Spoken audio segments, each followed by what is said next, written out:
All right, moving on to Houston, San Antonio. This game was an absurd amount of fun. The Rockets were up by 10 in the late third quarter. Doug, man, I'm having a hard time speaking today. Doug McDermott goes on a run to end the third quarter and start the fourth quarter. Hits 3 threes, I think, in total between the end of the third and the middle of the fourth. Gets it back close, and then down the stretch was a fun chess match. Van Vliet had a nice stretch attacking the rim and finishing in traffic. Devin Vassell hit a couple of big shots. He had this like spinning turnaround jump shot against Dylan Brooks, and then like wagged the finger at him and started talking shit. Again, Devin Vassell, I talked about him after the first game, but he kind of reminds me a little bit of young Devin Booker in his approach as a scorer, but he's actually a little bit taller and has longer arms, and so he's actually got the potential to be even more difficult to guard with his release point. But he made a lot of big plays down the stretch of this game. Had a big alley-oop in OT as well. But then it basically settled into the Rockets running cleared side post-ups for Alperen Sengun. So the Zach Collins had 5 fouls, and so Ime Udoka really wanted them to run through Alperen Sengun on the left block. So they basically just kind of set up in like a 4-out spacing. So they had like a guy in the right corner, guy on the right wing, and then 2 guys basically at the lane lines extended to the top of the key. And then they just cleared the entire left side and let Sengun basically just kind of back his way in and look for hook shots over Zach Collins. And knowing that he's not going to be able to play super physical defense to push Sengun off of his spots, because if he does, he's going to foul out. And it worked really well. They were getting hooks. They were drawing doubles and kicking out and playing drive and kick basketball from there. It was working for the Rockets. That was their late game offense. Down the stretch for the Spurs, it was pretty ugly. Again, their perimeter players right now are still a little inconsistent, but they started to have success when they started feeding Victor Wembanyama on the right block and post-ups against Jabari Smith. He had one in the kind of middle third quarter where he spun baseline and dunked it on the right side of the basket. I put that one on Twitter. You guys can see that there. And then in the final minute, when the Spurs were down by 2, I think it was right around 30 seconds left, same thing, posts up Jabari Smith on the right block and kind of makes that same sort of hard baseline move. This time Jabari cuts him off, but he just bumps him off with that shoulder and hits a little right-handed hook shot, a shot that's like literally impossible to guard. And that ended up sending the game to overtime. Now, in overtime, the Spurs kind of solved the Sengun post-up. Zach Collins said screw it, just started being more physical and forced him into some misses. And then the one of the things that the Rockets were doing that I disagreed with is they basically had those 4 guys that were spacing just stand in those 4 spots. And there was no kind of motion or interchanging taking place. And so the Spurs defenders that were kind of gapping those guys, they were able to split the difference, and they had seen that same action so many times, they figured out how to guard it. They forced a couple of turnovers on Sengun. He forced an offensive foul, then they got a steal on a kick-out pass, and they were running it down the other end for layups and dunks. Keldon Johnson had a big 2-handed dunk down the stretch. So the Spurs go up big. The Rockets then default back to that Van Vliet Sengun pick and roll, and they score 7 quick points on it. 2 pocket passes to Sengun, one where he just threw down this ridiculous dunk over Zach Collins. Like I said, super, super fun game because Sengun dunks on Zach Collins and talks all sorts of shit. Then they go down to the other end and they run Zach Collins in the post against Sengun, and he hits this like hard dribble to the right, spin back baseline, and gets past him for an and one.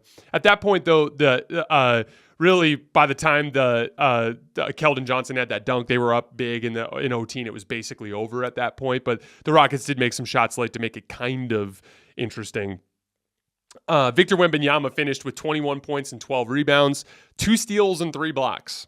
Made a ton of huge defensive plays.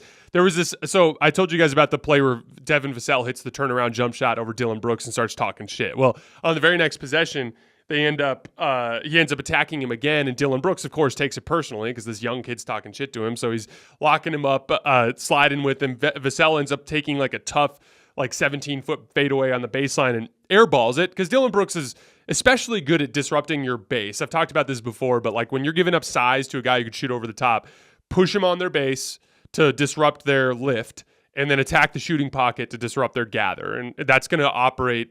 That's going to be much more effective to disrupt them than trying to actually contest the shot when the guy's taller than you, right? So he forces the turnover, or not the turnover, the air ball, and the Rockets run out the other way. Jabari Smith rises up and tries to dunk on Victor Wembanyama. Victor Wembanyama meets him on the top and blocks it. In the process, he gets hit. Victor kind of falls back towards the baseline. Jabari Smith gets his own offensive rebound, thinks there's nobody around him, tries to lay it back up. Victor somehow recovers from the baseline to get back into the play and blocks Jabari Smith again.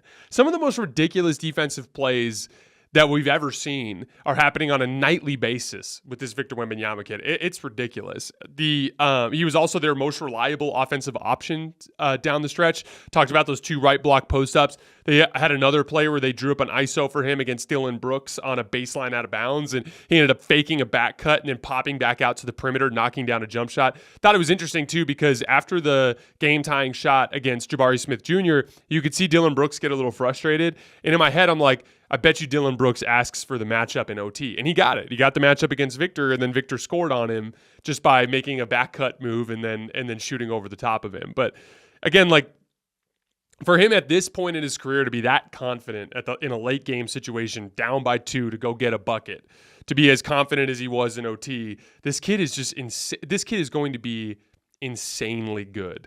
18 points and 9 rebounds a game so far. He's got 11 post-ups and 11 ISOs so far this season for 11 points. So he's a point per possession in static half-court shot creation. 4.5 stocks per game, which is absolutely insane. And the Spurs have a +7 net rating, meaning they're outscoring teams by 7 points per 100 possessions with him on the floor. Man, talk about a franchise-altering talent. Also was confident at the free throw line down the stretch. He's way more advanced than I expected to see at this point. I was thinking earlier, I don't want to say anything after 2 games, but like, there's a chance that within a couple of months we're like, oh, this kid's already one of the 20 best players alive. Like that's how quickly this kid is. That's how quickly this kid is progressing and where he's at. In terms of like his ability to impact winning relative to potential. Remember, with most young guys, it's like you see the numbers, you see the production, you see the highlights, but the winning impact isn't there. And that's the exact opposite of what we're seeing with Victor. Like, he's straight up impacting winning at an extremely high level as a rookie in the NBA, which is super uncommon. Devin Vassell, 24 points per game so far and 65% true shooting, 7 for 15 on pull-up jump shots and 6 for 6 at the rim.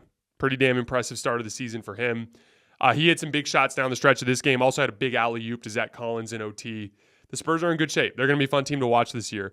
For the Rockets, I thought it was really interesting that they went to Şengün for the most part down the stretch. He's averaging 20, 11, and 7 on 58% true shooting so far. He kind of fell apart in OT with some turnovers and bad decisions out of the post. But again, like, I blame that more on the schematic setup. Like, if you run the same exact action without any wrinkles, a dozen times, a defense is gonna figure it out. Like, you can mimic the action but add wrinkles to make it so that it's like even if you look at down the stretch when LeBron was attacking Nurkic in pick and roll in the Suns-Lakers game, like, it was 3 pick and rolls and 3 layups, but all 3 of them were in different spots on the floor, and all 3 of them had different kind of slashing angles, like one from the left wing, one from the middle, and one from the right wing. Like, that just gives a little bit of a difference in the way that the alignment is set up, so that maybe it's a different help defender involved, maybe it's a different angle for the screen or whatever it might be. One of the ones that LeBron hit with AD rescreened on the opposite side to get better separation. Like, do something different when you're spamming an action to prevent a defense from getting too locked in on it, right? But the Rockets are a lot of fun, and they're better than they were last year. I'm just confused by the process of it all. Like Jalen Green was completely uninvolved in the offense in the fourth quarter and overtime, and like, he was your lottery pick 2 years ago. So what's the purpose here? Like, I get running it through Şengün, but like, running so much through Van Vliet, like my question is especially if you're going to lose games, you're 0-2, and the Rockets are fun, but they're not going to make the playoffs or anything. This is not a team that's going to win a ton of basketball games. But so like, all you're doing is just finding out that Fred Van Vliet can make you a mediocre basketball team, rather than letting Jalen Green get his repetitions that he needs so that you can find out whether or not he can lead you to be a great basketball team. Or, no, he can't. We might have to move him and look to go another direction. The only way you're going to find that out is by giving him those opportunities. And it's kind of a bummer to me that 2 games in, he's basically turned into a spot-up player. And by the way, he had 2 driving layups down the stretch of this game on random possessions where he looked to be aggressive. And it's like, this is the type of top-tier athleticism that he has that makes him such an intriguing prospect to begin with.